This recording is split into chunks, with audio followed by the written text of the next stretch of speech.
It's 2023 and we're back and swinging, and we're with some famous people, including Larry, the famous Ward, and Rick, the famous. I'm not even going to say the middle name, Reguera. So we are here again, 2023. Episode number 50. 50. So we've hit 50 episodes with this one, so we're proud of that. And you might not be, but we are. So, we had to put up with Larry for 50 episodes, huh? Yeah, well, we're going to have to put up with him for like 400 more. So, yep. And must have got approval in the budget for me. Yay! Who did? Yeah. Anyway, we've got a lot to talk about, and real quick, we want to introduce our guest, and then we're going to go down on what we're kind of all doing here, and then we'll really dive deep with our guest and what he's got to talk about. Do you know what we're doing here? No, I don't know what we're doing. Okay. No, I never know what we're doing. Okay. Old Man Ronan is the guest, right? Welcome. And, yep. How you doing, guys? Yep. Welcome. Good. And we're going to get into all those details in a minute of why are you called Old Man Ronan? And that's what we're going to get into and why. And you know what, Rick, we're going to start off with you. We're into the new year. What are your goals for this year? And it's not losing weight. We're not talking about all that crap that nobody keeps, tabs on. We're talking about real stuff like cars and motorcycles and car shows and that. What are your goals for the year, Rick? I want to live another year. That's my goal. Oh, well, that's a good healthy goal. Yeah, and hopefully I'm going to find another cougar this year. Yeah, I had one lined up, and I don't know. It's the third one now. I can't call it for some reason. Rick, what's her name? What's her name? A cougar. A cougar, yeah. Really. Her name's Beth. Yeah. To be a cougar, she'd have to be like 80 years old. You know what? Yeah, we don't want to get into that one. We're Rick in trouble here. Yeah. Yeah. Rick's been looking for another classic ride because you sold your 65 or 64 T-Bird convertible. Mm-hmm. It's been about 6 months ago, something like that. Yeah. So it's been June. Believe it or not, June. Yeah. So 7 months ago. I've been looking and looking. I didn't want to rush into anything. So yeah, what are you looking for? Maybe some of our audience can give you a little bit of leads on finding a really, really nice car. Well, I'd like to get a nice 69 or 70 Cougar convertible. Okay. Told you shouldn't have sold your other one. Oh, I shouldn't have, but that was 7 years ago. Yeah. So, and I thought I had one lined up today. I thought I was going to close the deal today. And then something happened, and I had a price all laid out. And I called the guy up, and he goes, "Oh no, the parts are involved with this too. It's another $5,000." I said, yeah. "I don't want." I said, "I was going to spend $35,000 on this car." And then all of a sudden, he said he was going to throw the parts in. I thought he said, but I didn't hear $5,000 in this deal. Okay, but he hasn't called back, so I think I lost it. Let him sleep on it a while because that 35 large is quite a bit of money to throw down the toilet. I really don't want the parts to go with the car, because tell him to sell them separately. Yeah, he's an old guy. He might not make it that far. So, well, you know what? We are, Rick's out looking for a new ride to hit the car show season this year. And Larry, your New Year's resolution or what you're looking for to do this year? Don't do what I did last year, which is fall off the bike. And I've got a lot of rallies and trips planned. I'm probably not gonna go buy another bike. I've got the Himalayan. Probably catch up with Old Man Ronan, go down south, ride the Southern Ohio Venture Loop. Toying with the idea of taking the old 93 1200 Sportster and heading out to the West Coast and ride the Pacific Coast Highway. Not real sure. I would rather have a BMW or one of my BMWs that I sold off last year. But you know what? I've rode a 250 Ninja to Daytona and Arkansas and Alabama and back. So, it just doesn't have a big range gas-wise, probably 150 miles and you're out of gas. So, that's a good and a bad thing because then you get off on that bike everything's rigid. The engine's rigid mounted. There's, it makes for a little bit better. But we got a couple of really good things coming up. Believe it or not, I might go up this weekend to the IX Center to see the Cleveland Boat Show. And then coming up after that is Corey's swap meet. He's bringing the one from Canton to Canfield to that big, huge $1 billion building. Oh, you know what? That didn't click because I was like, oh, it's in Canton again. And I didn't really read into that. That is so perfect. Yeah, there's a lot of race car stuff there. So I'll be bringing out I think my 66 Gilera. I might sell that. And then I've got my electric bicycle that I do nothing with. What's a Gilera? It is an Italian bike. If you ever were a kid in the 60s and you went to Montgomery Ward, or you went to Sears especially, those were branded Sears 106cc Super Sports. They actually were Gilera motorcycles, but they rebadged them here so Sears and Montgomery Ward could sell them under their brand name. So there was a 106, which I have, and then there was a 125. And my 106 is in mint condition. So wow. We saw Sears at the. Oh, I'm sorry. Go ahead. We saw a Sears bike at the Packard Museum over the last week. That Sears, what was it? Allstate. Yeah. Was that one of them? Wow. Yeah, that was kind of a unique bike because that actually had a manual shift up on the handlebar, and it had small laced wheels, unlike a scooter, which is a solid wheel. But I believe they're like 6 or 8 inch wheels, and it was made by Daimler Puch. And I had a buddy that had one of those. I never particularly cared for it because it was like a homogenization of a scooter and a moped kind of thing, and I didn't care for it. And there was also a Allstate scooter there, which was pretty cool in that. And by the way, last Friday night, I did attend the Packard Museum's opening night party.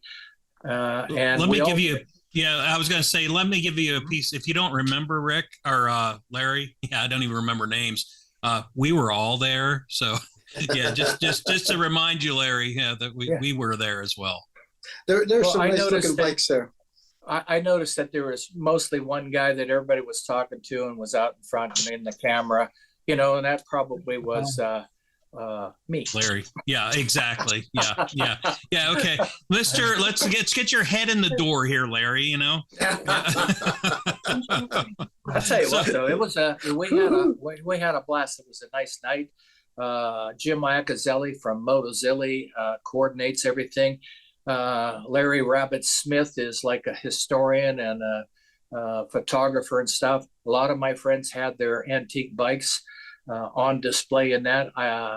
The Street Scene Power Hour crew were out in force. Rick and Greg got some really great interviews. I got a couple with some longtime friends on pretty historic bikes like Kenny Sampson's K1.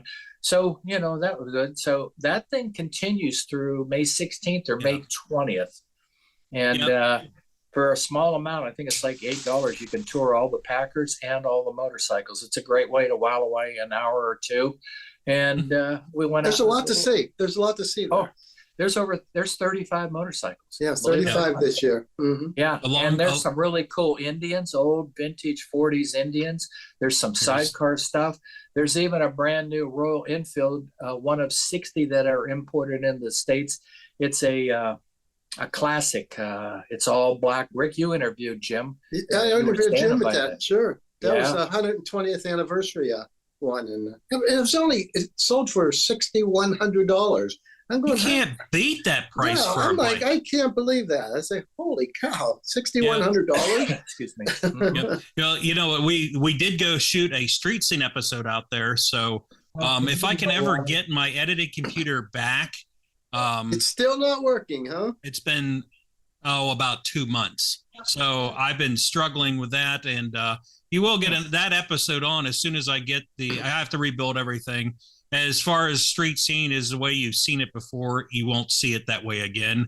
All the graphics are gone, all the video's gone, so I have to start from scratch as far as opens, closes, graphics, transitions, all that fancy crapola you see in the show, it has to be redone. So it'll be a little bit, but it will get done.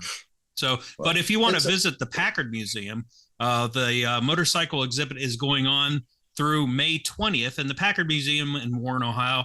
These are something you have to see. If you haven't been out to the Packard Museum, there's not only 35 motorcycles out there, there's also classic Packards, and they're gorgeous. And the setup they have is beautiful. You've got to stop out. It's something that you'll take an afternoon with your family and go out and check out the exhibit. There's a 1912 New Era there, 2-speed. That's the oldest bike there. That was something to see. Yeah.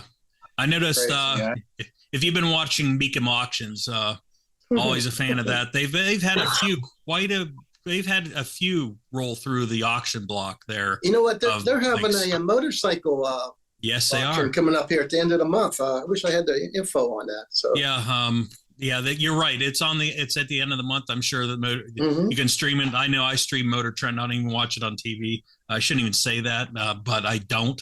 But I do stream it, and that's something to watch for.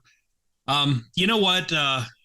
While we're here, Larry, I'm going to have you introduce Old Man Ronan. And the first question that Old Man Ronan has to say is, why is it Old Man Ronan? So take it away. Go ahead, Larry. God, I can't get your names right today. I don't know what it is. Well, we look similar. We look similar, you know. Oh, geez. You're both old. Yeah. Rick's my older brother. I'm right partners in crime there. Yeah. I'd like to welcome to the Armstrong Street Scene Power Hour, Jeff Old Man Ronan Snyder. Jeff, welcome to the show. Hey guys, thanks, and I appreciate you having me on tonight. I really do appreciate it. Thank you. Well, I kind of stumbled upon this guy because a lot of guys that have similar or the same motorcycle, they search out each other and either through forums, websites, YouTube videos, and that's where I found Jeff. And he goes by the name Old Man Ronan. And so Greg is really wanting to know how we got that. Well, that's a nickname that I've had for goodness gracious, probably since I was a kid in high school. And the reason why is because of my love and my affirmation with doing martial arts. And back then I wasn't an old man. I was just Ronan. They called me that because I really was big into martial arts back in the day. But I never really was one of the type of guys that hung around with a lot of people. And so, and I got a story I can tell you about my early group of motorcycle friends. But I got the name Ronan because I was always by myself, and I didn't like even though everybody has these spirit animals of like a wolf. Well, I've considered myself more of a masterless warrior, which is what the Ronan name means, and so it's kind of stuck with me since I was basically in high school, and so between the martial arts and me doing my own thing. And I traveled, I'd say 99% of my motorcycle adventures has been by myself. I don't really ride a whole lot with a lot of people, except for now my wife, whose nickname is Iron Lady, and because she has an Iron 883. Yeah. Oh, there you go. I thought it was Iron Lady because she had to put up with you. She took a lot of punches, right? Yeah, no doubt about that. Yeah, but yeah, that's where the nickname comes from. It's something I've had for a long time, and I figured when I started the YouTube channel here a couple of years ago, instead of calling myself just Ronan, because people would probably think I had something to do with more martial arts, I just decided to do Old Man Ronan and just do that. Does it fit the motorcycle name? It really doesn't. I mean. My first thought was to call my YouTube channel Our Life on Two Wheels, but there's so much of that out there. I wanted something a little bit more unique, and I said, well, I'm just going to use my nickname. Okay. Yeah. And there we it's go. catchy. Yeah, because it may be, when Larry had texted me, he said, we have Old Man Ronan on. I'm like, what? Now I've got to look at this because I want to know what Old Man Ronan is or who that is. And that's one thing to check out. He's got a website real quick. Say your website for us. oldmanronan.com. Very easy to find, and he's got a lot of YouTube videos as well. Go ahead, Larry. Well, the common thread here, of course, is the motorcycle, Royal Enfield Himalayan or Himalayan, as you think. And that has been made very popular by a young lady, Nora Lee, who has over 1 million subscribers to her website, and her journey is called Itchy Boots. Very, very popular. And so she rode some Hondas, and then for about 2 years she rode the Himalayan, and then got off of that and got into a Honda, and then upgraded to a CFL 300. And she's in between adventures, soon to be announcing another one. So guys like us, we tend to look around and see if there's any common threads, YouTube videos, anything that'll help us, especially, because the bike has its quirks. And right now, until you get through those quirks, sometimes it's a little bit miserable, but it is honestly the most inexpensive but most fun bike, that I've owned. And I've owned them all. Believe me, over my 70 some years. So that's how I got hooked up with Old Man Ronan, by watching his videos and that. And then I had a chance to look at his email address, and then popped him an email. Took him a little bit to get back to me, and that's how this whole thing happened. So we're fans of the Himalayan motorcycle, but we're fans of being motorcyclists and the journeys and the destinations and things that we do with the various bikes and that. But Old Man Ronan also has some Harley Davidson. So a little bit about how you got started, though, in the video business of putting up YouTube videos. Well, that's kind of a fun thing, because I've always, even though I'm kind of a loner, I also have a performer's ego. I guess I didn't get enough love as a kid. But long story short is I really enjoy sharing. The older I get, the more I want to share my passion. And so I started doing the little tiny videos, just Iron Lady and myself. Her name is Carrie, by the way. We just started doing a little bit of videos, and we were going to do something online with that. And I decided instead to start this Old Man Ronan page. And I got some advice. There's a good friend of mine here in town. I don't know if you guys are familiar with her, called Her Two Wheels. And she's a huge YouTuber. She's got 100 and some thousand subscribers. I'm only 20,000, but she's got 100 and some thousand subscribers. And she's been doing it about 4 or 5 years. And she's a Harley girl. And she was talking to me, and she goes, "Man, as much information as you've got," she said, "you've really, really, really got to teach people about these different type of, experiences you had." And so I started making a couple of videos. My first one was before I had the Himalayan. And I don't call it the Himalayan because I don't think it sounds right. I just call it Himalayan. Yeah. So before I got the Himalayan, I was riding my Harleys around, and I've got 6 Harleys and 3 Royal Enfields right as we speak right now. But wow, that's how it started. Yeah. Yep. I was going to say, I have to jump in here again. I am more of on the car end, as you can tell, but the Royal Enfield, I want one really bad because the price, and they look expensive, and they're not priced expensive. I'm just blown away at the price. Yeah.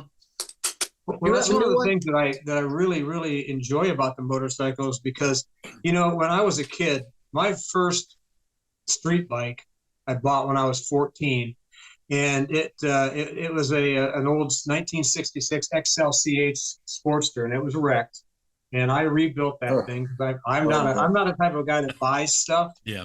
That's brand new. I always buy used and usually junk. Try to fix it up. Sounds like me. And so to make a long story short, I fixed up that 66, and I rode it. Well, I rode it all through my high school years, and when I turned 17, I graduated when I was 17 years old, and my first really big trip was to ride down to see my uncle in Orlando. And I rode from Navarre, Ohio to Orlando, and I was down there, and I was talking to my aunt, and my uncle was in bad shape at that time, not feeling very well. So I rode out to Los Angeles and then up to San Francisco to visit them.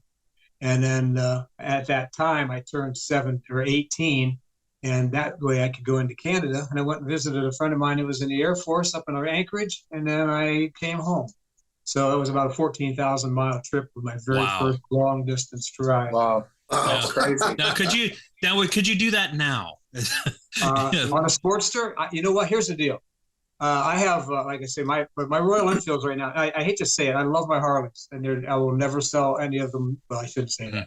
Can't say anything like that. I'll try not to sell anyone, and I might buy a few more Harleys. But I also, and I love them because of we'll talk about that later, the quirkiness of the motorcycle. But the Royal Enfields are so special. I want to do another long distance trip on. I've got what we call a Meteor 350, which is only a 350cc engine that Royal Enfield actually gave to. Wow. After doing a lot of these videos like on the Himalayan, they said, hey, I asked them, I said, I want to do a long-term test. I'm not the guy that's gonna. I don't like to jump on motorcycle and ride it for 15 minutes to tell you how good or how bad it is. To me, that's. I mean, you don't really know. You're not even in the honeymoon period yet. So you don't know what that bike's going to be. You'll know if it feels comfortable at the moment. But how many times have you bought a vehicle or a motorcycle and 2 months into it, you go, man, this isn't what I thought. Yeah. So to me, that's not an honest opinion or an honest review. So I always tell people I have to have 1,000 miles in the seat before I ever give a review.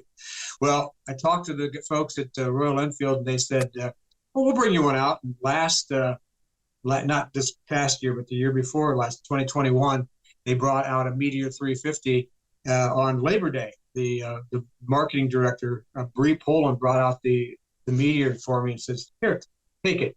I said, okay. I said, how long do I have it? She goes, oh, I'll call you. Needless to say, I got about 6 or 8 months later, she said, just keep it. Now if somebody wants to, Mr. Kufleitner, if you want to do that with a Hellcat for me, I'll be willing to test drive it for the rest of my life. So, One of the things that I thought was pretty interesting when I demoed the 350s this year up at Motozilli, I actually thought the engine, and I don't remember which 350 I rode, but I thought the engine was a heck of a lot smoother, and the delivery of the power was much more seamless. And I just thought the engine seemed to me more powerful. I don't know what the horsepower was, but it just seemed like so it has 3 more horsepower, but it seemed like it had a lot more. It is. I'll tell you, that J Series engine that they came out with this last year in 2021 is by far the best single cylinder engine I've ever ridden in my entire life. Wow. It's counterbalanced nearly perfectly. In fact, I had a lot of people complain about that they wanted bigger engines. And I say, man, you don't need it. I've ridden that thing. I've taken that motorcycle down into the mountains of Virginia, West Virginia and Virginia, over to Kentucky. The bike is electronically limited to about 70 to 72 miles an hour. So you realize that is the key. But once you realize that it's 72 miles an hour, that's about as top end as you're going to go. But it's gonna do everything you ask it to do. It's a big framed bike. Like the Meteor 350 is more of a cruiser style. They do have the classic 350 as well now too, which I actually went out and bought a classic 500 here. This last motorcycle I bought, a used one, and all my bikes are used except for that Meteor. But they'll just run forever. They're super smooth. They start each and every time. Not like getting out there with your Harley Davidsons when it's 15 degrees and you try to start it and you gotta really wait till the things warm up. This thing goes, boom, she fires right up each and every time. It's super smooth. It's got a 3-year warranty. It's not like a commercial now. It's got 3 years roadside assistance, and it is without a doubt. I'm simply enamored and in love with Royal Enfield because of that reason. The quirkiness, the ease of maintenance, how much fun they are, and it's really bought. I mean, I've got an 850-pound Road King that I don't like to drop, but I have. Yeah, can't get it back up way so much. Yeah. It's hard to lift. That little 350, man, Iron Lady and I ride 2 up on that all the time. And like I said, if I said 72 miles an hour, we're riding down the highway at 72 miles an hour, 2 up on that 350 engine. How many infields do you have, and what years are they? What years are they? My oldest one is the 28. No, take that back. My oldest one now is the 2013 Classic 500. Royal Enfield invited me to go down to the launch of the in Savannah, Georgia this year, and you'll see some pictures in there, some of the classic 350 in Savannah, and they invited me down there, and I love the style of the bike. My first experience ever on a Royal Enfield was back in the early 2000s. There was a dealer in Canton, Ohio called Spikes, vintage. Oh, bike. I know them. All Yeah. vintage bikes. Yeah. And I rode one, but I rode it for like 10 or 15 minutes, and he was That's the more one? interested in buying my old 1983 Honda at the time. So that's the classic right there. You guys Okay. are seeing. That's not the one I own. I do have. You'll see one later in a picture that I could send you. For you podcasters, tune into our YouTube broadcast. We'll have some little video clips of Jeff on some of his road trips as well to view. So and the pictures as well. But I just love the style, the way that looks. I mean, they really haven't changed that bullet style since 1948. Cool. And so, in fact, I got a video when I first bought that motorcycle. It shows the progression from 1948 to 1968, 2000, 1988, 2008, 2020. I mean, all the way up. And they almost look identical as it goes through in the classic 350. When did India take it over? Back in the late 40s. India? Yeah, India took it over in the late 40s. Yeah, the bike is originally made in England in 1901. And the motorcycles are still designed in England. Okay. So, like the ones you're seeing right now, like the classic, like the new Interceptor or the INT, excuse me, Bree, don't hate me. It's America. Bree will get all over you about that. Yeah. You'll be sad to know that Bree has left the company. No, I do know that, but I didn't want to. That's not my business to tell people. Yeah. But the INT 650 is what they're called in the United States because there's another company that has that name, Interceptor. But the INT 650 and the Continental GTs were designed by Harris Performance in England. And that's where that's coming from. And that's why, I mean, they're hyper popular right now. And the dealers we have around us right now are selling them. I mean, one of the big dealers we have two. One's called Throttle Company, and the other one is called Mid-Ohio Power Sports. And Mid-Ohio Power Sports have all 5 Japanese brands, plus a Chinese company called CF Moto, plus Royal Enfield. They sell more Royal Enfields than almost all the other ones combined. That's like a throwaway bike, isn't it?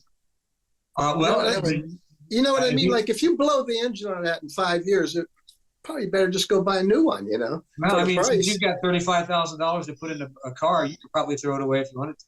Yeah. Rick. Yeah, remember that, you know? No, I'm just saying how low priced they are. They got, top of the line. That 120th anniversary. I think there's a good reason for that. You know, when Harleys first came out, they weren't the most expensive motorcycles either. Mm-hmm. And back during the AMF days, they weren't the most expensive motorcycles either. That's true. These motorcycles were built because they had a quirkiness to them. They had a little, something that was different. I mean, when you get if you go for a ride in a really expensive sports car that it's pretty common, it's not, unless it's something like a big expensive Tesla or a really expensive, like the brand that you said that you like, the Hellcat. You're not going to remember too much about that later on. Unless it's one of those. I bet I would. If you ride a motorcycle that's got vibration to it, you've got a motorcycle that gives you a little bit of quirk and it talks back to you. You're not going to remember the good behaving kid. You're going to remember the kid that's going to give you a little crap. And that's what I like about motorcycles. I like the motorcycles that give me a little crap, and that's why I love what I love. Let me jump in here. As far as on the car realm side, I was buying some stuff, some parts for my Chevy off Facebook, and I happened to walk in the garage, and the guy had a brand new Hellcat and a 2005 Mustang GT, and I was like, "Wow!" He goes, "I love the power of the Hellcat, but it's so boring to drive." He goes, "You pinned in the seat and you're in a straight line." He goes, "The challenge to drive is that Mustang GT from 05. He goes, "I like that car a lot more because it's a little bit rougher. It's got less options. There's no traction control on it and all the stuff that you have to control." And he said it's a lot more fun to drive. And I believe it. Yeah. It's like one of my favorite stories is, if you've ever, when Harley first came out with their high pressure EFIs, they had all kind of trouble with the high pressure lines for gasoline, and you'd be blowing lines all the time. Yep. And some of my most famous or favorite stories is doing roadside repairs on a high pressure fuel line in a Harley Davidson, trying to get the damn thing home. Yeah. And that's the kind of stuff I like. And Uh-huh. so Royal Enfield fits that realm. They're the same exact thing. Not that they're not dependable. I mean, when you've got 3-year warranty and stuff like that, you can. But the thing of it is, you can fix anything on the bike at any time. Yep. A couple of things, if I can jump in there, about the Royal Enfields. Those iron barrels and then became alloy barrel 500s. They were the standard, and I still think they make them over for the India market. They're a real utilitarian vehicle. But the thing that I like about Royal Enfield is that they're inexpensive, but they're not cheap. You can fix them, and a lot of the fixing can be done just like the old BMWs with the toolkit that they give you under the seat. That's really kind of neat. And there's a certain love relationship when you're working on your bike and you're fixing it and you're riding and stuff like that. But the other two things are Royal Enfield over the past couple of years and in the next 2 years will have developed and brought to market more new motorcycles than Honda, Suzuki, Kawasaki, or Yamaha. More new models. Now In addition to that, Honda and Suzuki are going to join, and there will be no more Suzuki pretty soon, from what I heard. No. And yeah, that's a big thing. And then the last Wow. thing I wanted to point out is that if I went and purchased this magazine at Barnes and Noble, and I went back 2 or 3 times because I didn't want to spend $25 for a magazine.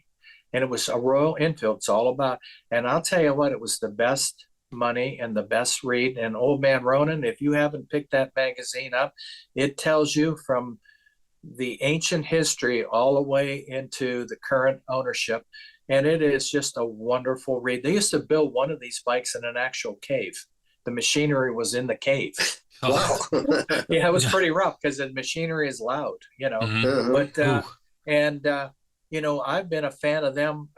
Bree Poland invited me back in Daytona years ago when they had a little thing at a donut shop, and these donuts were like $8, and God. they could, but they had bacon in them, and they had all kind of, I mean, but they were Heart about 20%. disease, Yeah, anything sounds- else with it. Sounds But I'll tell you good. what, Yeah, it's good. they have gone from right up here in Hubbard, Ohio, L&L Motors. 2 guys bought 6 bikes and they were selling them out of their garage. Serious. That's how it began, at least. And now it has grown to where you don't ever see that again, to a very, very strong network. And you got guys like Old Man Ronan out there doing YouTubes about things that they like about the bike and riding around and enjoying it. And then, of course, you get people looking at that. And then when they go see one and they find out, oh, my gosh, I could get a Himalayan for right now. Motozilli has $1,000 off their 22 That's models to amazing. make room for the 23s. I mean, you're looking at $4,900 for a 650 Interceptor or INT or whatever they call it. So I think they're a great story. They're the greatest motorcycle story right now in the 20, 21, and 22 and going into 23 now. That's Without question. It's fascinating, the price of those. You know that? I just can't get over that. Well, That's here's not the thing. 1,000. I'm Yeah, but excited here's about the new challenge. Super Meteor 650, which I think is going to be a fantastic motorcycle for the American market, because a lot of people say they get turned off by that 350 or the 411 engine. They say they want something bigger. Harley Davidson just this year got rid of the Sportster 883 and then the 1200. They brought out the Nightster and everything else. And if you went from a motorcycle that was around $7,000 to $8,000 you could buy and get into it, a great performing, motorcycle. And I'm a huge Sportster fan. We have 3 in the families right now. But long story short, there's no more. There's not going to be any more. But this year, Royal Enfield's going to introduce not only the Super Meteor but also the Shotgun, and it's going to give the people the opportunity to get into that $6,000 market of a motorcycle that's going to give them almost the identical horsepower and torque of what a Sportster was, with a better warranty and actually a better in a more cruiser style look. And I think that is going to be the biggest thing that Royal Enfield's done in America or North America since they introduced the Himalayan. Now, let me just interrupt real quick. The comparison from what's coming out from Royal Enfield, compare that price to a comparable Harley. Now, what's the price difference between those? That ought to tell the viewers and the listeners something. Well, right now you can go out, you can still buy an Iron 883 2022. You can buy one for about 9 to 11,000, depends on the dealer. Okay. That if you want that cruiser style, you can get the Meteor 350 for under $5,000. That's a huge difference, and $1,000 off is not $1,000 off on $20,000. That's $1,000 off on $6,000 or $5,000. Right. That's Right. That's amazing. You can buy 2 Royal Enfields for the price of 1 Harley. Amazing. Well, let me just say this though, and when we talked, I should say when Rick interviewed Jim Iacozzi from Motozilli, he said Royal Enfield's biggest challenge will be trying to build and market and keep the motorcycle under $8,000 in the bigger bikes into the future. Now that's 650. Is that going to be a twin or a single? This is twin. Wow. Yeah, the Super Meteor is going to be a twin. It's the same motor? engine that's in the. It's going to be the same engines in the INT and the Continental GT. Wow. Yeah, That's they were pretty good. They're great engines. I mean, I love the way they run. I rode them. I was able to test ride a Continental GT for several weeks, and as of today, if of what's available in North America, they would say, "Well, man, Ronan, what would be the motorcycle you'd want to take now from Royal Enfield?" It would be, I would want to jump on a Continental GT because I had a few Triumphs and Nortons in my day, and I like that cafe style. So I would grab one of them. But man, do they run! They are so much fun. And to be honest with you, they'll hit the ton mark. And a lot of people say, "Well, you know, I need more than that." Where in the heck do you need more than go 100 miles an hour? Yeah. Yeah, I've done a few of those. Yeah. That's for sure. Well, I look forward to it. I think that'll be great. I wonder when those 650s will be entering the market. Well, what I've heard is it's probably not going to be available in the United States until probably April, May, or June. wow. They're just now coming out in England, so we're always way behind. How many miles you put on your Royal Enfield so far? We'll say the new one they gave you. The new one or the newest one I bought? Whatever one. Whatever. I see. I ride all my motorcycles, so I don't get as many first-hand miles as usual. So I think I got 6,000 or 7,000 miles on the Meteor. I've got 8,000 miles on the Himalayan.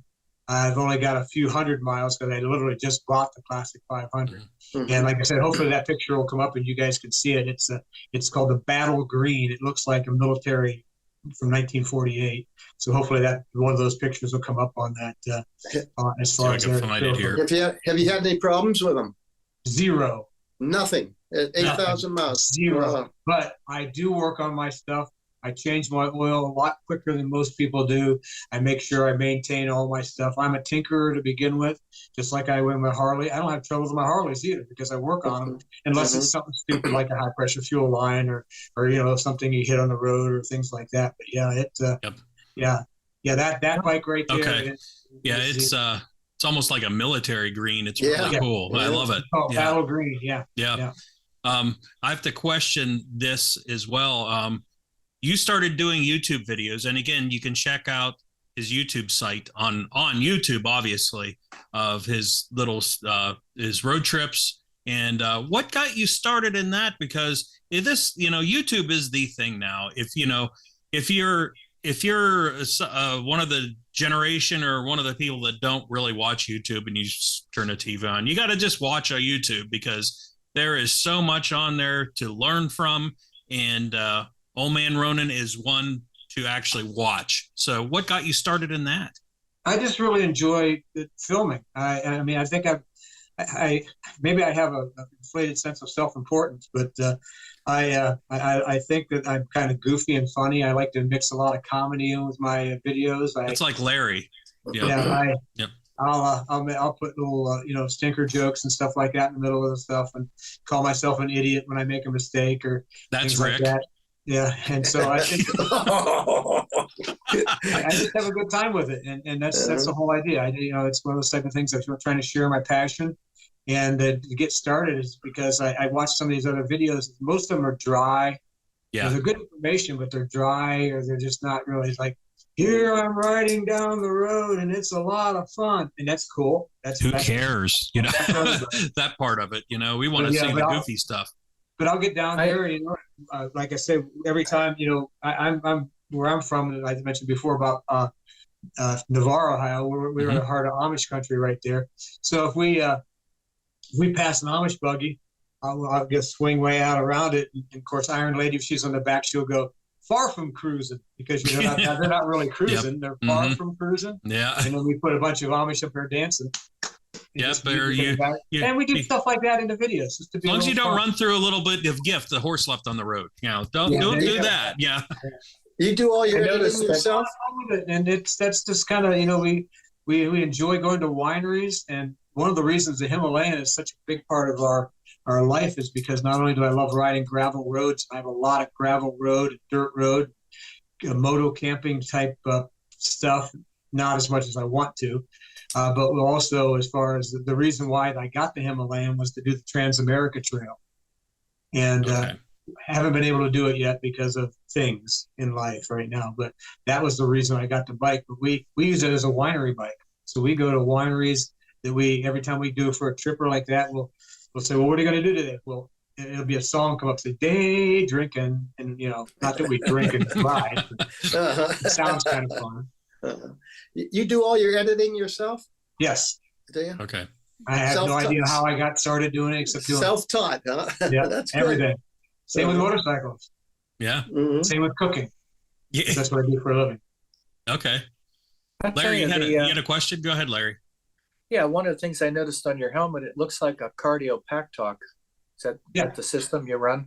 I belong to, and I would encourage you to look up, I belong to the Iron Butt Association, BMW, MOA, RA, AMA. But one of the organizations I like an awful lot is the Motorcycle Sport Touring Association, MSTA. And the only reason I went with Senna on my helmet is because that seemed to be the communicator of choice for that. But I understand that cardio is a pretty doggone good unit. I love it. We use it. I have a couple friends that have them. And I don't really, like I say, I don't really ride with a big group of people. It's usually me, Iron Lady. My daughter rides. She has her own Sportster as well too. And so what we do is we use the Cardo for just communication and filming back and forth and sure. Navigation. I use the map that I'm using right now. There's a bunch of different maps out there. Royal Enfield has their own as far as when you're riding those motorcycles, but I use a map complex to plan routes called Kalimoto. I don't know if you're familiar with them or not. Right, Reaver, another one, yeah. Rever, yeah. I use Kalimoto, and it actually syncs perfectly with the Cardo system. And I do love it. The sound system is great. It has JBL speakers in it, so if you do want to listen to music, which I seldom do, because to be honest with you, I don't like wearing helmets, but I do for the videos and also. I do. All the gear all the time, but I know a lot of people are like that, but I spent my entire life riding without them most of the time. I like the sound of the wind, and so when I'm not riding, filming or whatever, then I have the visor up and the radio's off. Mm-hmm. Yeah, a long time ago when I was younger, I used to road race, and obviously you wear all the gear in that. But I've had enough. You will fall when you road. If you want to be competitive, you will. But the other thing is, you're probably going to have, if you don't ride a lot, and a lot of times if you ride a lot and you go to track days, you keep your skill level up. A lot of times when something comes into play, you do it almost immediately like road. There's not a split second. You don't think about it. And that's how you either live or you don't. And Right. a lot of the guys are the weekend guys that, they get on their bikes and they make me laugh, but it's sort of like a bad thing because, they get out there and they might go get a couple of beers and they start running their Harleys, or not even their Harley, could be other bikes too. And, I've lost a lot of people that I've known, miss a curve at 2 a.m, get killed, and you could have a helmet on, but if your head hits the tree, that helmet isn't going to save you. It's only going to make you recognizable, And I agree to that 100%. And I started wearing a helmet almost all the time since Iron Lady got her license and our daughter got hers. And once they got their license, then I started wearing my helmet pretty much 99% of the time. But when we first got together, I mentioned a story about, when I was younger and it was a group of friends of mine. Well, I'll tell that story now if it's okay, if you guys want to hear it. Go ahead. That's why we're here. When I was in high school, we had a little motorcycle group. There was 5 of us in it, and it started as soon as I was able to ride. You get your temps, and there was 5 of us in it, and we would always park. And I went to Perry High School up north of Massillon there, and we'd park around the flagpole out front. We were just a group of us. We were the only ones allowed to park there. The what do you call it? The principal was a big fan of ours. We played football, we wrestled the whole 9 yards. We had our little group of guys. Well, by the time I turned 21, I was the only one of those 5 groups alive yet for motorcycles. Jeez, that's Yeah, that's a big hit where there. the name Ronin really came from. Yeah. Masterless warrior. Yeah. Sure, they used to say there are no old or bold motorcyclists, but I can tell you that you minimize the risks by doing a couple of things.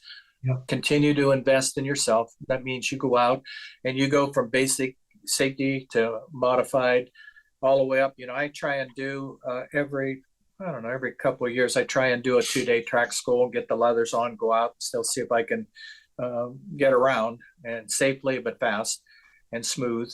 And then, it helps you even on street riding and that, it helps you to recognize, hazard situations coming in an intersection. The greatest thing that happens to motorcyclists is somebody's usually turning left in front of you. That's the number one. And then, sometimes there'll be people pulling out of somewhere and all of the cars have stopped and left the gap and you're on the outside lane. And that's how my buddy got hit, because he was a novice rider, not in age, but in experience, and didn't recognize when the car stopped and a car was going to come out of that gas station in there out to the incoming traffic. So he went right across and got hit and got hurt pretty bad. That's what you got to have a video that I just put out here right before this trouble I've had with this physical stuff I'm going through. It's titled "I Almost Died," and because I did get hit about a month and a half, 2 months ago, but I was just brushed. A woman came pulling out on my own road. They always say it was at a mile of your house. Mm-hmm. Very, very true. I was coming back from actually getting the title because I bought the Classic 500 up in New York. And so I brought it home and then I took it down to get it inspected, because you have to get it inspected when you buy a motorcycle from out of state. Sure. Mm-hmm. And so I was on my way home and I'm on my normal back road going home. And the woman didn't even stop, didn't even look, was on her cell phone pulled out. And as she came out, God love my Royal Enfields, but their horns are really soft. Yeah. It's like, yeah, crap. So I'm honking like crazy, locked up the back end because it doesn't have ABS. And she actually brushed me in the side, hit my leg with the side of her car and pushed me up into the grass into the ditch. But I didn't go down because I spent a lot of time. I'll get to that. Okay. Oh boy! Oh God! Here we go. Let's get the popcorn out. This is going to be a good one. So she brushed me off the road, and luckily I spend a lot of time riding dirt bikes and off road and stuff like that. So I was able to stand up and negotiate and was able to get through the wet grass and up into the woods without knocking anything and hurting anything and get stopped. And then I turned around and came back out, and she did come back. Oh. And of course, I cannot, and I would never ever say the words that I said to her. We can imagine. Yeah. We'd all be doing the same thing. But my feelings are your I'm sorry means absolutely nothing to me, basically. Mhm. The good news is that in the state of Ohio, I am told that they have now enacted a new law that if the highway patrol, we probably should get a confirmation on this, but if the highway patrol sees you on the phone up to your head, they're going to pull you over. And the first thing is it's $150 or $175 fine. Yep. Mhm. I think that's that is great. a new law now. Yeah. It is a new law. There you go. I'm Good. happy about that. In my community in Canfield, they've enacted that a long time ago. If you get caught on a cell phone, the first one's something like $150. I thought they The were going to second give you a one's- warning at first. That's what I heard. I'm going to ask them to check you, Rick. Yeah. Yeah. I think that was a warning at first. They just said a news story about it the other day. Oh, really? Yeah. Well, Yeah. I'll tell you what, the number one killer of motorcyclists is I didn't see him. And that's Right. because they were on the cell phone.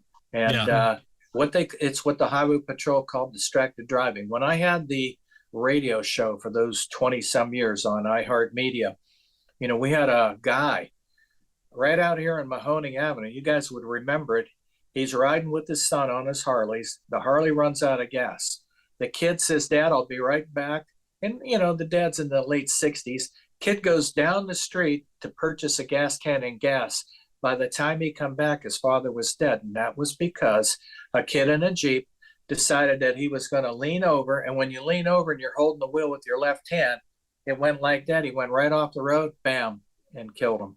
And Yeah. I'll tell you what, I pushed, because there's a certain statutes that this doesn't rise or constitute a felony kind of thing or whatever. It's not like vehicular homicide. And that's when I convened the highway patrol to come into the radio station. Also, I had the AMA on the phone line wanting to know what we're going to do. That, what, I'm tired of this, letting them off the hook. You killed somebody, you killed a motorcyclist. It should be vehicular homicide. And I pushed, not to try and ruin somebody's life, but let's face it, you've ruined some family.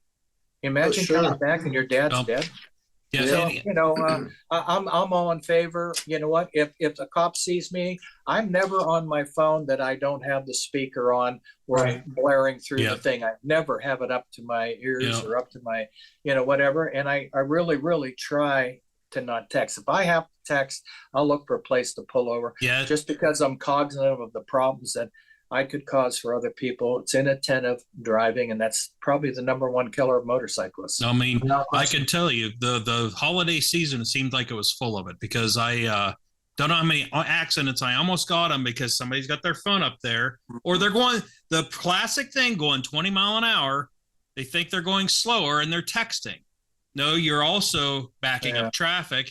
You're going to cause an accident. I mean, it's really not that important. Well, Put the it down. death zone is like 8 to 9 or 7 to 9, and then 4 to 6 o'clock going down 224. But literally Ugh. during the holiday before Christmas, I've seen people like we're talking bumper to bumper to bumper traffic. You can't even get through a light, and they got their text. And I'm like, what the heck is wrong with you? Are you? And Are there'll you be that? times that I just had it out about a month ago where, some guy, I'm on my bike, maybe it's 2 months ago, and some guys sat at the light and then he went out real slow and I could see he's on the phone. So you know what I did? I just pulled right up next to him as soon as we stopped and I go, what the F are you doing, pal? Are I you know. trying to kill somebody? And then we got into it. And then I probably lost my temper and I said, hey, I'll tell you what, you seem to like, you're a wise guy. So I'll tell you what, I know how to fix that. Why don't you pull over there and we'll have a chat? And then you Yeah. get shot. Yeah, I mean, that's yeah. the problem these days. They won't Nah. fight you; they'll just shoot you. Well, then he'd have to pull his quicker than I'd pull mine. Yeah, it's a scary thing with the Sure. I mean, technology's been a problem. Somebody's been fiddling on the radio, or you're fiddling with something Sure. else, the air conditioning vents, or or you're looking at something on your bike. But Okay. this is a new level of problem. I mean, Stupidity. Yeah, it is a problem, and you know we're all for. I'm all for. And You see then when these people on the phone, pull their Yeah. butts over and give them a ticket. and you know what? That guy actually started arguing with me. No, I I wasn't know. on my phone. I go, dude, I'm sitting there looking at you on the phone with it up to your ear. How could you say you're not? Yeah, And so it just escalated, and then he drove off and F-bombed me and all that. So yeah. I didn't follow him. I just No, said, hey, but you know he'll what? at least maybe remember, because if you chastise somebody, let's face it, maybe they'll remember it. Maybe they won't do it the next Yeah, time. it's a scary situation, but you know I do want to touch. We got about 5 minutes left here. Jeff, we wanted to touch in when you started putting the YouTube your YouTube cats up, and you when did you start to notice that you're getting viewers and you're starting to get a following of people watching these videos? When I started riding Royal Enfield Himalayan. No kidding. Yeah, that was the Royal Enfield has been the best thing that's ever happened to me in my motorcycle life. Well, I that's what I said. That's something that I have the feeling that, and you guys, Larry and Jeff, you can attest to this more than anybody. I can. Is that's something that Harley's got to be scared of, or any of the other motorcycles. Well, actually, Harley was the number one. You hear the whoa, the stock, this and that. They had a new CEO that's changing things. But actually, Harley outsold all motorcycle brands last year. Again, no kidding. Yes, yeah, they did. Yeah, but Royal Enfield's got to be climbing, and that's. Oh, yeah. I mean, but see, the problem is that here's the nice thing. Like when I would do either an iron butt run, 1,000 miles somewhere, or I'm going to Daytona, or that. I've got a book called I can't even remember the Ambassador's book, where if I break down, I can open up the book and I can find somebody in the BMW world to come and get me. I don't need that when I ride a Harley, because there's one practically on every door. Right. I mean, there are more Harley Davidsons on the road and more Harley shops in communities than anywhere else. So it's a great bike to tour on. I personally think Harley Davidsons are, now a lot of my friends don't because they don't ride them, but I've had, electric glides, FLHs, and a billion Sportsters, including my old 93 1200 that I just ride around on. And it's like old man Ronan. Yeah, I work on it. I know what to fix. I know what to check.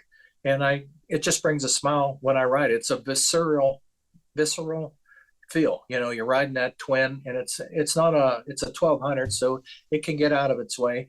And I just have some fun with it.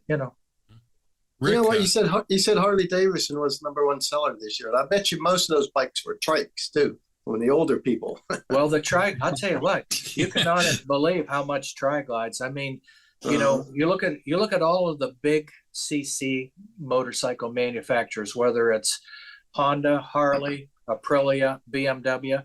I mean, you're in the 22, 23, like you get an R1200 or R1250 GS, one of the most popular motorcycles out there, especially for BMW. I'm telling you what, you're going to walk in looking at 21 or 22. You look at the big Harley, some of those CVOs. I was in a shop where it was 40 grand. CVO, which is their performance oriented bike, bagger bike, but performance oriented. So,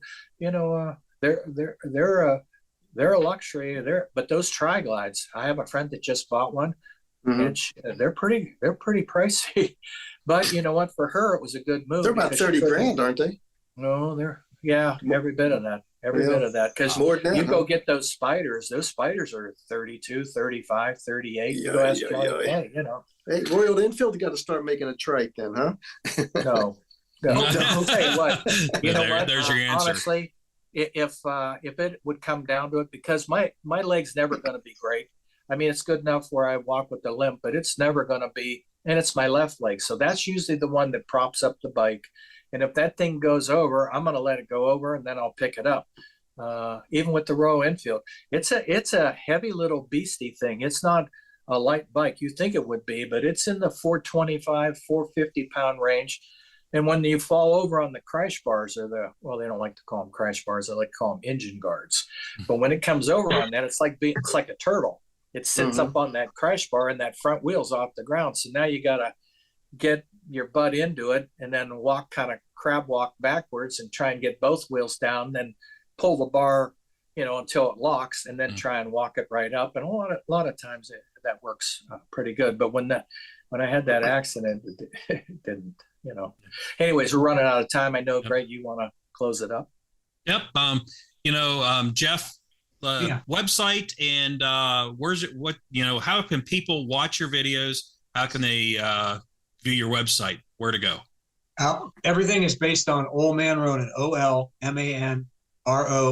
And it's either oldmanronin.com, Facebook, Twitter, Instagram, the YouTube channel. Obviously, right now it's kind of cool because if you just do the asterisk at Old Man Ronin, you can plug that into any search engine. It's going to take you to all my stuff. And it's really fun. Yeah, and check it out because he's got some real cool stuff on there. And also wanted to add, I just dropped off at the printers, Street Scene Car and Custom Bike Show, July 23rd. People that have been there in the last 10 years should get an invite. There's going to be an invite for you. Look for that in your mail. If you need any information, if I could say that right, I'd be okay. Any information on that, armstrongstreetscene@gmail.com. That's going to come up, and we've got some other stuff coming up and more Power Hour as well. So for Rick Guerrera, we want to, go ahead, Rick. Real quick here. We were talking about the Las Vegas Mecum show with the motorcycles. That's going to be at the end of the month on the 24th to the 28th on Motor Trend. We're going to also be headed to the IX Center this year in Cleveland, and the Piston Powered Show March 31st to April 1st and 2nd. Detroit Autorama is coming up here real soon, about a month, 5-6 weeks. And also the Canfield Swap Meet. When's that there, Corey's dad? That is coming up, I think, the February 19th. Okay, a month from now. 5 weeks from now? That's the indoor one. Okay. Okay. And the outdoor one, I'm going to bring a truck and trailer and get rid of all my crap. So make sure you come out and buy, because I've had it. I can't have any more room. One of those bugs for $1,000. Sure. Yeah. You just mail me the check and I'll drive it over to you. Yeah. Good one. Hey, you need money for that motor rebuild. But yeah, it's coming along. It's about half done. So, we're getting there. But I'm going to call you tomorrow and talk about that, because I want to find out if you're putting in roller rockers. I am putting in roller rockers, but it's a still flat tappet cam. So, maybe in the next podcast, we'll get into that as well, because I haven't built a small block Chevy in years, and I had to tap into Doug Dunkel's knowledge yesterday all evening because I had forgotten so much. So keep practicing on building your stuff and working on your own stuff, because you forget a lot about it. And for Rick Guerrera. Jeff, thanks for being on the show, bud. Thank you, Jeff. For having me. I really appreciate it. I'll get Rick Guerrera, Larry Ward. Yeah. I'm Greg Roten, and we will see you. See you down the road. Larry. Good night, everybody. Down the road. Down the road. Something like that, Larry.